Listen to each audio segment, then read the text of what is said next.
Iron chainmail and steel plate over the chest, metal gauntlets over the hands and greaves over the legs, a visored helm over the skull.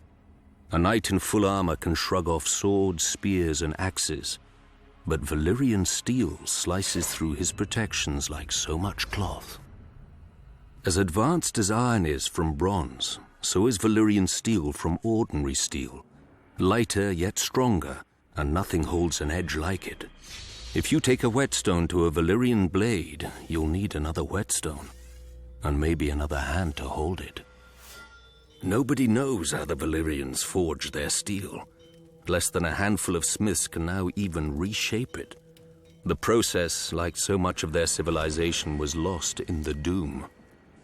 Many claim they wove magic spells into the molten metal and blasted it with dragonfire. When you see a Valyrian blade, smoky and dark as if drinking in the sun and rippling with 1,000 folds, you may not scoff so loudly. The Valyrian steel that exists now is all there will ever be. Some survives in the citadel with the maester's chains, where a link of Valyrian steel signifies study of the higher mysteries, whatever those are. Some drifts through the world as prize daggers and jewelry for rich merchants. I've even seen a Dothraki arakh. But much more of Valyrian steel lives on in the great houses of Westeros as their most treasured possession. A sword passed down from father to son for generations. Ice of House Stark. Heartsbane of House Tarly. Lady Forlorn of House Corbray. But even precious treasures can be lost. Aegon Targaryen's Blackfire and Visenya's dark sister disappeared in Daemon Blackfire's rebellion. A foolish king of the Rock took House Lannister's Brightroar to Valyria, and neither blade nor man was seen again. And then there are the swords that are not lost, but lose their owners.